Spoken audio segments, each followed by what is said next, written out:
The Linux file system is actually really cool because all of the network mounts and different hard drives and USB drives are all on one giant file system.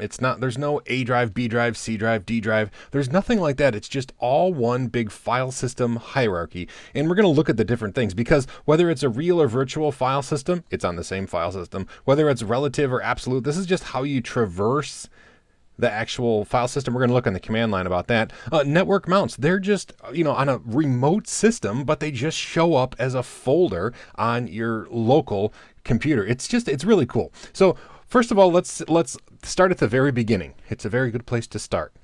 So we have a hard drive, right? So we're going to say it's dev SDA1, and that has the root partition on it, just /. So this is like where everything starts. The root partition is the basis of our Linux file system. It's on a hard drive of some sort. In our case, it's this one. Now, inside there's tons of files and folders. Some of the files are directly on that dev SDA drive, right? On the root file system or folders within that root file system. They're actually stored on that hard drive. Some of the folders and the files in there are a virtual file system. If you look inside the root directory, there's a proc folder and a sys folder. These are dynamically created file systems that are just a way to interact with the kernel itself. So if you want to make a change to the running kernel, you can make a change to one of the files in these folders, and it's going to affect the running kernel. But it's not actually files, it's a virtual file system. It's just a way that they represent that interface with the kernel is this virtual file system. Then we also have like a remote NFS server. It could be NFS or Samba or whatever your network protocol of choice is, but it's mounted on the folder inside of your root system. So this could be like the home folder on your system might not be on the actual hard drive. It might actually be on a remote system, but it's mounted inside your file system. And from a layman's position, just looking at the system, you don't know if it's a remote system or a local system or a virtual system because they all look the same. Same thing when you insert a USB drive. It doesn't come through as like the E drive or the F drive like on a Windows system. It's just mounted somewhere on a folder inside that same one solid monolithic file system. Even if you put in another hard drive, so we're saying this is dev SDA1, like the partition 1 on the SDA drive. Even if you were to put in a second hard drive in the system, it's still going to mount inside a folder or a subfolder of this root drive, right? It's going to be like in mount data or wherever you happen to mount it. It's just going to appear as a folder inside this root file system. So everything is inside that root file system. It's really a neat way to handle all of the various things that can be stored in Linux. And the virtual file system is very unique in that it's not really a file system. It's more like an interface designed as a file system so you can interact with the kernel itself. All right, so let's go to our file system here, and I just want to show you kind of how it looks. And I want to talk about this whole absolute versus relative thing. All right, so I'm just going to show you the file system here. We have ls, and we have a folder called pictures. We can do ls picture. Oop, I gotta spell it right. ls pictures, and I have a folder CBT gold, which is this background, and then a trips folder. What if we were to do ls trips?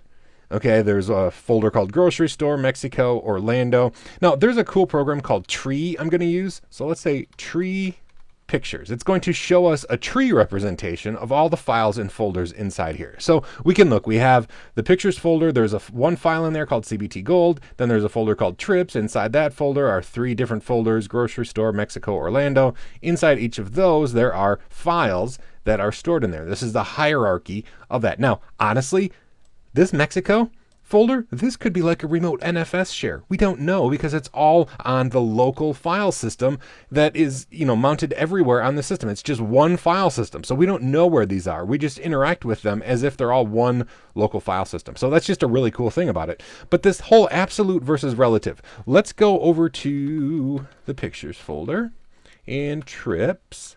I'm going to clear the screen. And if we were to type ls-a, we're going to see all of the things in here. Now, we already saw some of these, Orlando, Mexico, grocery store. But these, dot and dot dot. Now, these are special folder entries that mean the dot means the current folder. So if I were to say cd to dot, I'm in the same folder. Dot dot means the directory above me.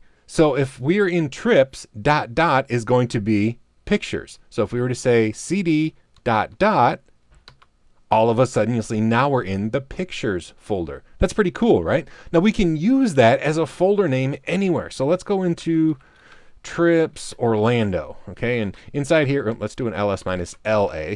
We can see here are all the pictures that we have, and then these two folders, dot dot and dot. In every single folder you're going to find a dot and a dot dot, because it's just a pointer that means this directory, the directory above me. Okay, so we can put that in a string too. Let's say I want to cd to dot dot dot dot and see where this takes us. Two pictures. Now why did it do that? Well, because dot dot, if we're in Orlando, dot dot means trips. And then we're in trips, the second dot dot means pictures. So that's interesting. We could do something really complicated, and I'll end with this. We could say cd trips Orlando dot dot grocery store. Oh, okay, what happened there? And we'll end with this one, like I said. So we started in pictures, and we went to the trips folder, Orlando, back to the trips folder, and then into the grocery store folder. And sure enough, that's where we ended up. Pictures, trips, grocery store. So you can use dot dot anywhere in your thing to talk about the relative path of where you're going. Okay, now the absolute path of this is going to be cd home, Bob, pictures, trips, grocery store.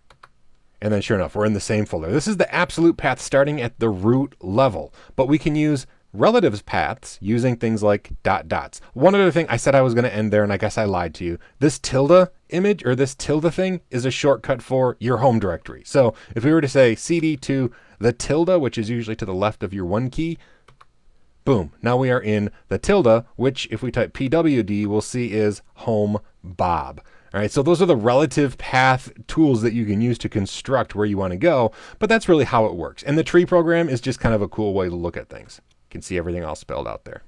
The big takeaway is that the Linux file system is just one big monolithic file system, and whether you're mounting network shares, or you're mounting USB drives, or second hard drives, or even a virtual file system to interact with the kernel, it's all under the same bunch of file system in this big hierarchy. I hope this has been informative for you, and I'd like to thank you for viewing.